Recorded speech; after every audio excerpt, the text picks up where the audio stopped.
করিয়ে দিল Stamford. Doctor Watson, mister Sherlock Holmes, কিরকম আছেন বলুন? বলিষ্ঠ মুঠি দিয়ে আমায় কর্মর্দন করতে করতে বলল হোমস। ভাবতেও পারিনি ওই চেহারায় এত জোর থাকতে পারে। আফগানিস্তানে ছিলেন দেখছি। আপনি জানলেন কি করে? অবাক হয়ে বললাম আমি। তা জেনে কি হবে? শুকনো নিরস হেসে বলল হোমস। প্রশ্ন এখন এই হিমোগ্লোবিনকে নিয়ে। আমার আবিষ্কারটার গুরুত্ব নিশ্চয়ই অনুধাবন করেছেন। রসায়নগতভাবে কৌতূহলোদ্দীপক আবিষ্কার সন্দেহ নেই, কিন্তু বাস্তব প্রয়োগের ক্ষেত্রে বলেন কি সাহেব, এরকম প্র্যাকটিক্যাল মেডিকো লিগাল আবিষ্কার কতদিন হয়নি জানেন? রক্তের দাগ প্রমাণ করার অকাট্য পদ্ধতি কি এর ফলে পাচ্ছেন না? আসুন এসে দেখে যান। সাগ্রহে আমার কোটের হাতা খামচে ধরে হিড় হিড় করে টেনে নিয়ে গেল কাজের টেবিলের সামনে। টাটকা রক্ত চাই বলতে বলতে প্যাট করে নিজের আঙুলেই লম্বা বটকিন ফুটিয়ে রক্ত বের করে নিয়ে নিল কেমিক্যাল পিপেটের মধ্যে। এবার দেখুন, 1 ফোঁটা রক্ত মিশিয়ে দিচ্ছি 1 লিটার পানির মধ্যে। দেখতেই পাচ্ছেন রক্ত মেশানো পানিটাকে দেখতে এখন বিশুদ্ধ পানির মতোই।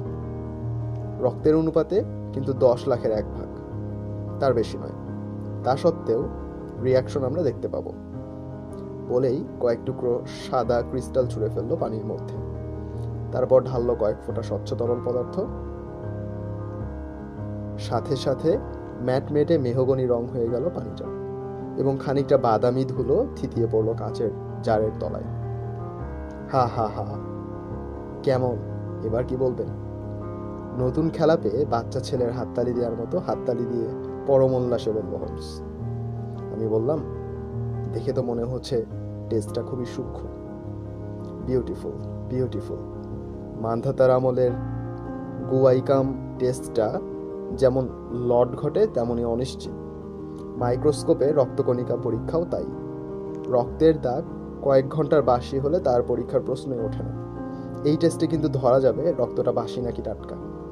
টেস্টটা যদি আগে কেউ আবিষ্কার করত, মারাত্মক অপরাধী বহু ব্যক্তিরই বহাল তবিয়াতে ধরাধামে বিচরণ বন্ধ হয়ে যেত, হাতে নাতে পেত পাপের সাজা। তা ঠিক, স্বগতোক্তি করলাম আমি। ক্রিমিনাল কেসের অনেক কিছুই নির্ভর করে একটা পয়েন্টের ওপর। খুন করার বেশ কয়েক মাস পরে হয়তো সন্দেহ এসে পড়ল খুনির উপর। জামা কাপড় পরীক্ষা করে বাদামি দাগও পাওয়া গেল, কিন্তু সে দাগ কাদার নাকি রক্তের নাকি মরচের নাকি ফলের, কে বলবে? সমস্যাটা নিয়ে বহু এক্সপার্টের মুন্ডু ঘুরে গিয়েছে। এখন থেকে আর ঘুরবে না। পাওয়া গেছে শার্লক হোমস টেস্ট। বলতে বলতে চোখ জল জল করতে লাগলো অদ্ভুত মানুষটার। হাত রাখলো বুকের ওপর এবং এমনভাবে বাতাসে মাথা ঢুকে অভিবাদন করলো শূন্যকে লক্ষ্য করে, যেন তার সুদূর কল্পনায় বেলিত হয়েছে করতালি মুখর বিশাল জনতা। উৎসাহ দেখে চমৎকৃত হয়ে মন্তব্য করলাম, আপনাকে অভিনন্দন জানানো উচিত। গত বছর ফ্র্যাঙ্কফুর্টে ভন বিশচফের কেস হয়েছিল। এই টেস্ট যদি তখন থাকতো, ফাঁসি হয়ে যেত ভন বিশচফের। এছাড়াও রয়েছে ব্র্যাডফোর্ডের ম্যাসন, কুখ্যাত মুলার নিউ অর্লিয়েন্সের স্যামসন, আর ম বেলিয়ারের লেভেফার।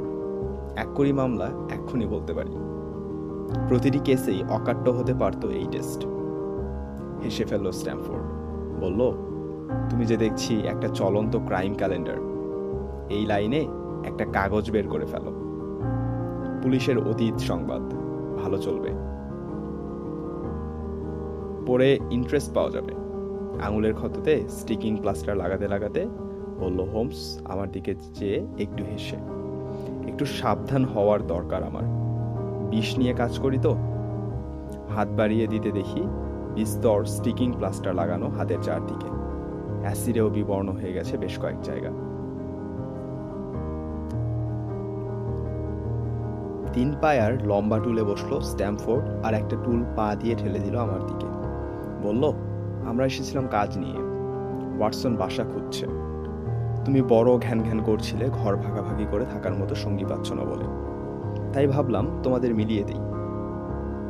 আমার সাথে ঘর ভাগ করে থাকার কথা শুনেই কিন্তু উল্লসিত হলো শার্লক হোমস।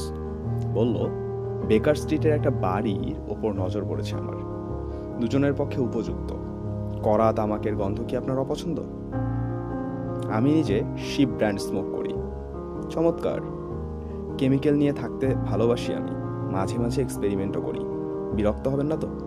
একেবারেই না, একেবারেই না।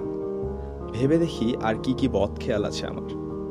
মাঝে মাঝে গুম হয়ে বসে থাকি, দিন দুয়েক হয়তো কথাই বলি না।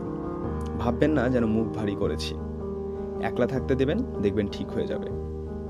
এবার বলুন, আপনার গলদ কি কি আছে? একসাথে থাকতে যাওয়ার আগে দুজনের খারাপ দিকগুলো আগে জেনে নেওয়া দরকার।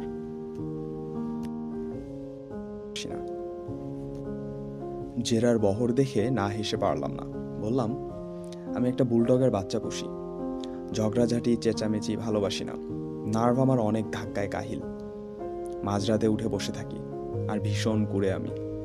শরীর ভালো থাকলে আর এক ধরনের বদস্বভাব মাথা চাড়া দেয় অবশ্য, তবে এগুলোর চাইতে সেটা খুব বড় নয়। চেঁচামেচির মধ্যে বেহালা বাজানো ধরেন নাকি? উদ্বিগ্ন কণ্ঠে জিজ্ঞেস করলো হোমস। সেটা নির্ভর করছে বাজনাদারের উপর। ভালো বেহালা বাজনায় দেবতাও তুষ্ট হন। আর যদি আনাড়ি হাতে, খুশিতে কলকলিয়ে উঠল হোমস। ব্যাস ব্যাস, ওতেই হবে। একসাথে থাকতে পারবো বলেই বিশ্বাস, যদি ঘরদোর আপনার পছন্দ হয়। কখন দেখা যায় বলুন? কাল দুপুরে এখানে চলে আসুন, দুজনে মিলে গিয়ে দেখে শুনে একটা ব্যবস্থা করে ফেলা যাবে। কর্মর্দন করে বললাম, তাহলে সেই কথাই রইল, কাল দুপুরে। কেমিক্যাল পরিবৃত্ত অবস্থায় হোমসকে রেখে আমি আর স্ট্যামফোর্ড বেরিয়ে এলাম। হেঁটে চললাম হোটেলের দিকে। যেতে যেতে হঠাৎ দাঁড়িয়ে গিয়ে স্ট্যামফোর্ডকে জিজ্ঞেস করলাম, আচ্ছা, আমি যে আফগানিস্তান ঘুরে এসেছি, মিস্টার হোমস তা বুঝলেন কি করে? দুর্বোধ্য হাসি হেসে স্ট্যামফোর্ড বলল, ওর অনেক অসাধারণ বৈশিষ্ট্য আছে, এটা তার মধ্যে ছোটখাটো একটা।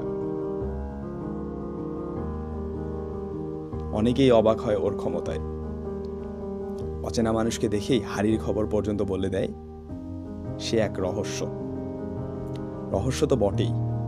সোৎসাহে দুহাত ঘষতে ঘষতে বললাম, তীব্র রহস্য। এরকম লোকের সাথে আলাপ করিয়ে দেওয়ার জন্য কৃতজ্ঞ রইলাম তোমার কাছে। জানো তো, মনুষ্যত্বের প্রকৃত পর্যবেক্ষণ যে করতে পারে, মানুষ তাকেই বলা যায়। তুমি ওকে যত না পর্যবেক্ষণ করবে, তার চাইতে অনেক বেশি ও করবে তোমাকে। তোমার কাছে শার্লক হোমস একটা গ্রন্থিল বাধা হয়ে থাকবে চিরকাল, কিন্তু তোমার ভেতর পর্যন্ত স্পষ্ট হয়ে যাবে ওর চোখে। চললাম, এসো বলে ফিরে এলাম হোটেলে, কিন্তু মন পড়ে রইল নতুন বন্ধুটির প্রতি।